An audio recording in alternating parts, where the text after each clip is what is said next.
para que ustedes entiendan de dónde yo les voy a hablar. Me parece que es importante hacer una distinción entre lo que es la psicoterapia y el psicoanálisis, ¿no?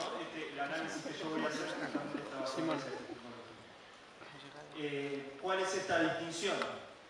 Mientras que la psicoterapia presume la existencia de síntomas que se podrían resolver de manera universal, el psicoanálisis plantea la pregunta por la excepción.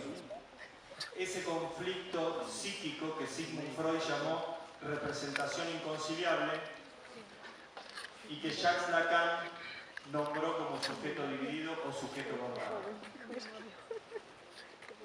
Para empezar este recorrido me parece que es importante entender cómo vamos a comprender el arte nosotros, ¿no? ¿Cuál es la función que tiene el arte dentro de el comportamiento humano, ¿no? Porque no dejan de ser manifestaciones comportamentales. Y para esto voy a citar una respuesta o un enunciado que hizo el director de la película, Gaspar Noé, que dijo: hago películas porque nunca fui psicoanalista. Y con esta frase descubrimos la postura clásica que tiene el psicoanálisis en relación al arte, con un mecanismo que muchos deben conocer, que es la sublimación.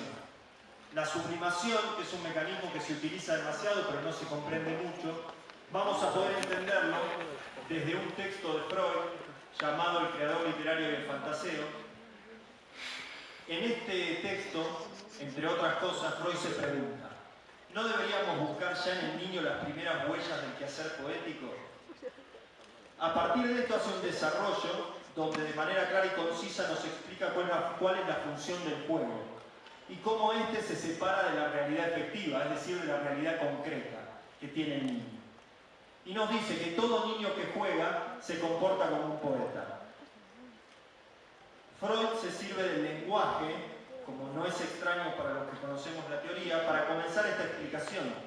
Y vía el significante, concepto del cual el psicoanálisis se sirve constantemente, hace una analogía entre juego, actor, comedia y tragedia, que todas contienen la palabra Spiel, que en alemán significa juego.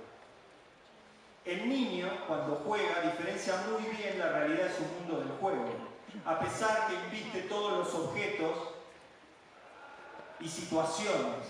Y esa investidura es la que nos va a determinar cuándo se juega de cuándo se fantasea.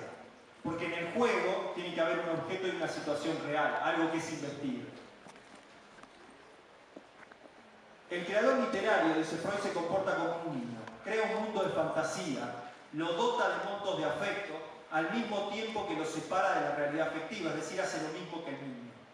Esta irrealidad, por nombrarla de una manera, depara un goce que en la realidad no es aceptado.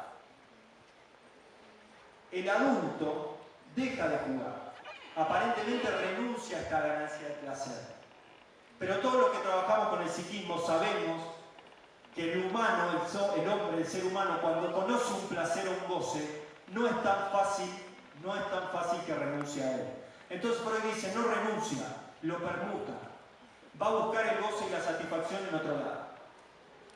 La creación es la fuente de placer para el sujeto, ¿sí?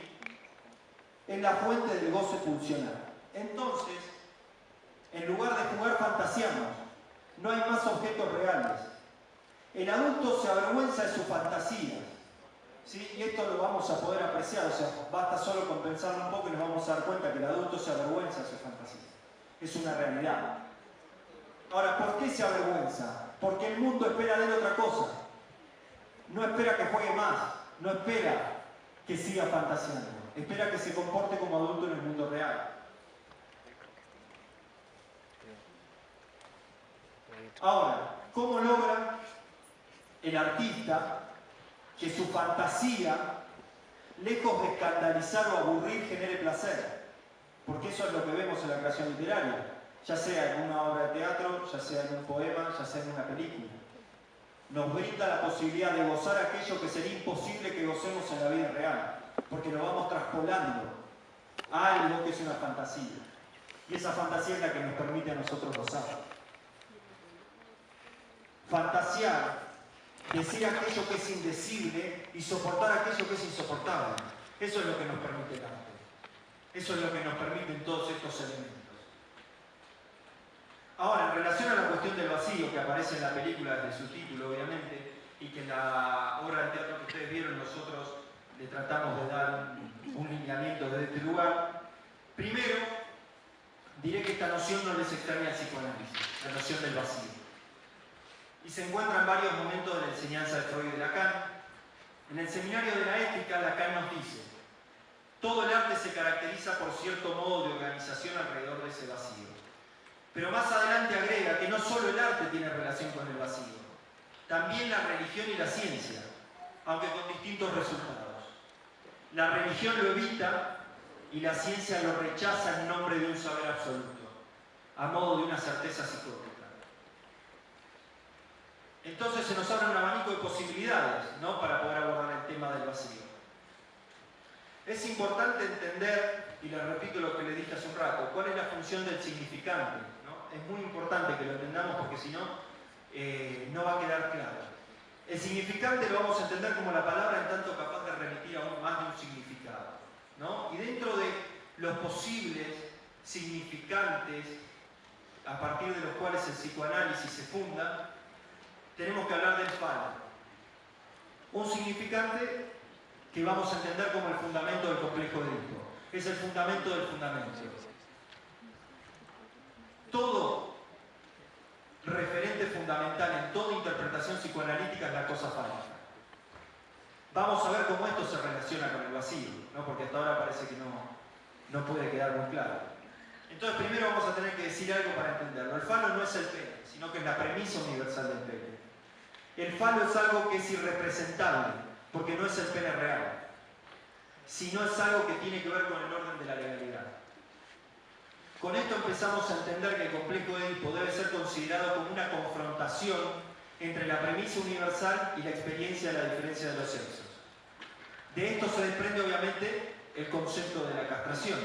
Entonces, vamos a dejar de lado, no vamos a entender más el complejo de Edipo como aquellas solo relaciones en donde uno cree que el niño tiene más relación con la madre y que la niña más con el padre. Lo vamos a entender desde otro lugar para poder comprender el vacío. Y de ahí lo estamos repensando. Para entender esto, en un texto, La organización genital infantil de Freud, que es el mismo momento donde aparece la segunda tópica freudiana, que es la de yo, super, yo y ello. Y acá hay que hacer un paréntesis, ¿no? La función del yo para el psicoanálisis es de desconocimiento. Ese mismo desconocimiento que para el budismo se plantea desde el yo como una ilusión. Un yo que desconoce, un yo que nada sabe de lo que realmente le está pasando. En este texto, Freud plantea su última teoría de la angustia, donde ya nos dice que no es que la represión genera angustia, sino que la angustia es la que va a generar la represión. ¿Y qué angustia? La angustia de castración, ¿no?, que ya vamos a entender. Por eso Lacan, y mis estudiantes me han escuchado muchas veces decir esta frase, lo lamento, se la tienen que escuchar de nuevo. Lacan decía: si quieren ver a un niño angustiado, quítenle la fobia. Como demostrando que la fobia es un mecanismo a partir del cual el sujeto huye a la angustia, que es la angustia de la castración, que huye del vacío, de aquello que es insoportable para el sujeto. Entonces Freud en este texto nos da cierto alineamiento. La sexualidad del niño se define entre los 2 y los 5 años. Ya está, la elección de objeto ya está determinada después de esta edad para el niño. El falo pasa a ser un estatuto de fase, con lo cual fase implica obligatoriedad. Todos pasamos por esta fase. Pero lo más importante de esto es que ahora la relación es una relación en función de una falta de objeto. Entonces acá es donde entra la fantasía nuevamente a ponerse en juego. Porque se va a simbolizar ahí, donde hay una falta, algo. Y ese algo es el falo. Entonces el falo siempre va a quedar igualado a una nada, a un vacío, siempre. Porque va a recurrir eso que en realidad no tendría que recurrir. Pero es una fantasía. ¿Se acuerdan la distinción que hicimos entre fantasía y jugar? ¿No es cierto? La fantasía no está el objeto presente, por eso va a ser recubierto y se va a tomar como una fantasía. En la parte de la película, es la oposición que caracteriza las fases de desarrollo. En la fase oral, sujeto-objeto. En En la fase anal, activo-pasivo. En la fase fálica se dará la oposición genital masculino-castración. Y solo después del periodo de latencia, al final del desarrollo en la fase genital, se dará la oposición femenino-masculino. Recién ahí, estamos hablando alrededor de los 11-12 años. Es decir, que esto no aparece de entrada, esta distinción masculino-femenino. Esta distinción son conclusiones del desarrollo. Es decir, no se nace ni hombre ni mujer. Tengamos en cuenta un elemento para que veamos cómo se pone en juego la diferencia sexual anatómica, que en la obra del teatro se percibe en la segunda escena, cuando el personaje está deambulando y tiene que empezar a explorar la diferencia sexual anatómica. En los 3 ensayos por una teoría sexual, Freud plantea la cuestión de la sexualidad en un interrogante que se hace en los niños, que es ¿de dónde vienen los niños? Y él dice que los niños dan 3 respuestas porque los adultos no somos capaces de entregarle ninguna satisfactoria. Entonces, dentro de esas respuestas está la premisa universal del pene, la teoría de la cloaca y la concepción sádica del coito parental. Nuevamente, a todas y todos, muchas gracias por estar aquí, por acompañarnos. Un agradecimiento para la Facultad de Psicología por darnos la apertura para poder tener una conversación académica, intelectual. Muchas gracias a la subdecana de la Facultad de Psicología, Miriam Ordóñez, por permitirnos esto.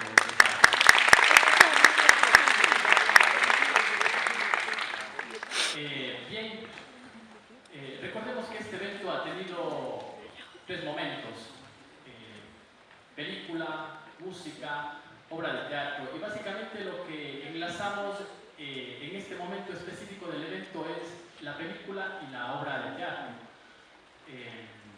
Recuerden ustedes, toda esta propuesta está basada, influenciada en un libro metafísico espiritual denominado el libro tibetano de los muertos. Algo de historia con respecto a este libro. En el 1920 aproximadamente, Occidente descubre este texto sagrado de corrientes búdicas. En este texto tibetano se indican técnicas, tecnologías para extraer la conciencia del difunto y que esta conciencia tenga un mejor renacer, o que esta conciencia pueda fundirse con el principio del vacío, de la nada, de la totalidad. Con respecto al vacío y con respecto a la nada hay que hacer 2 diferenciaciones. Dentro de las cosmogonias hinduistas, por ejemplo, cuando hacen referencia a la nada, no quiere decir que no existe nada material en el universo. Más bien, a esta nada se le debe entender desde un punto de vista místico. ¿En qué sentido? En que nosotros los seres humanos, a partir de nuestro ego, de nuestro yo, estamos fragmentados de una totalidad que en realidad es infragmentable. El ego, ¿verdad? Mi mano, mi zapato, mi pie, mi chica, mi vestido, etcétera, etcétera. ¿Sí? ¿Qué es lo que propone esta nada desde el punto de vista místico? Es ya no relacionarse de esta manera con la naturaleza y con el cosmos, ¿sí? Y luego viene otro principio, ¿no?, muy utilizado por la metafísica búdica, por las metafísicas orientales, que es el vacío. A este vacío se le tiene que entender en 2 sentidos, ¿sí? No nos confundamos. Dentro de la metafísica oriental, dentro del ocultismo oriental, también se habla de una mente inconsciente y de una mente consciente.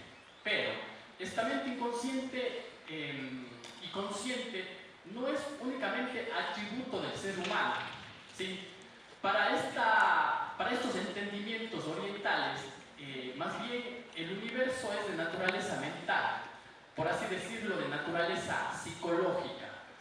Tenemos que entender estos planteamientos porque solo desde esta forma epistémica de entenderle a esta metafísica oriental es que podemos llegar a entender otros constructos, ¿sí? Es muy importante entonces entenderle al universo como un universo mental para los orientales.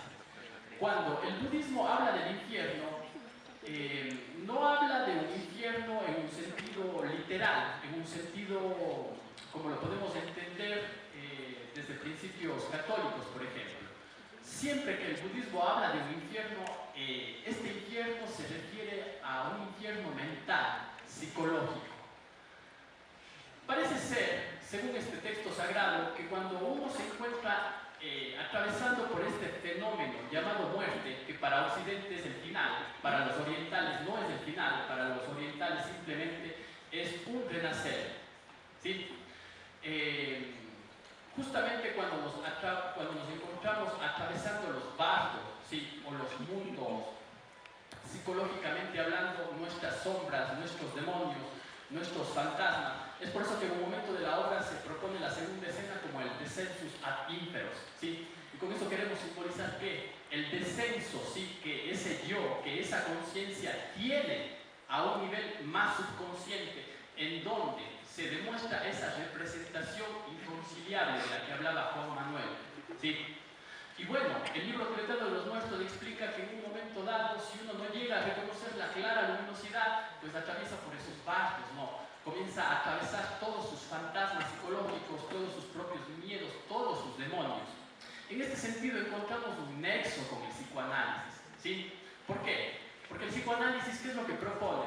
Produce un insight, haz consciente lo inconsciente.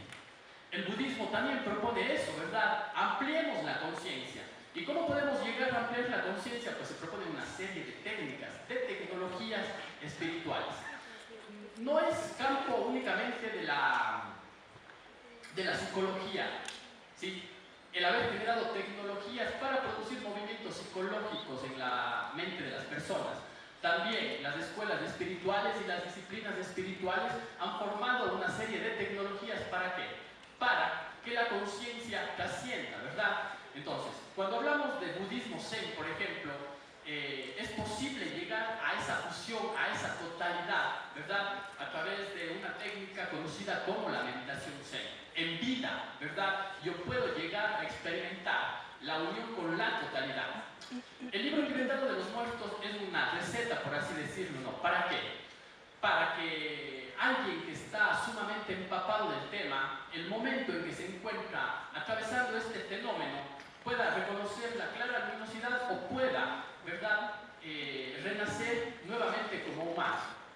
¿Y por qué como humano? ¿Por qué no como otra forma de ente? Pues bueno, porque parece ser verdad que el humano tiene esa capacidad de compadecerse por los demás, de entender el sufrimiento de los demás y a partir de eso, ¿verdad?, poder ayudar. Entonces, el budismo plantea, si renaces, renace nuevamente como humano. ¿Por qué? Porque tendrás la posibilidad de ayudar a otros entes vivientes. Bien, eso por un lado de la conciencia. La muerte se le tiene que entender desde este punto de vista como un renacer, como algo que no es el final, sino como una continuación, ¿sí? El libro habla y da las técnicas para poder extraer la conciencia, ese principio de conciencia, y que ese principio de conciencia, como les indicaba, pueda tener un renacer mucho mejor, ¿sí? Ya desde el punto de vista del nivel de la conciencia. Es por eso que se habla, se dice, ¿no?, que el budismo es ateo en ese sentido, y hay que entenderlo en ese sentido. A pesar de que tiene un panteón, el budismo propone, ¿verdad?, la conciencia y los niveles de conciencia como un acercamiento, ¿sí?, a la totalidad o como un acercamiento a la contemplación interna ya. Recuerden ese famoso dicho del oráculo del Delfos, ¿no? Conócete a ti mismo. Y que básicamente yo encuentro un nexo entre conócete a ti mismo y, claro, y expande tu conciencia, experiméntate, percíbete desde otro punto de vista, ¿sí? Esta básicamente ha sido la propuesta. No sé si es que alguien tiene alguna pregunta. Intentamos sintetizar, masticar esto para todos ustedes desde el mejor punto de vista. Ahora, si es que ustedes proponen armar un pequeño debate, una pequeña discusión, pues ustedes nos avisan. Eso básicamente sería lo que puedo decir, ¿no? Y no porque me falte más información sobre esto, me interesa mucho la metafísica búdica de disciplina espiritual. Es más bien por una cuestión de tiempo y siempre esa paranoia de que posiblemente estoy aburriendo esa paranoia del profesor, ¿no? Posiblemente ya se están aburriendo los chicos, pero esperemos que no suceda esto, ¿sí? Entonces, si alguien quiere preguntar algo, pues encantados de la vida intentaremos responder esas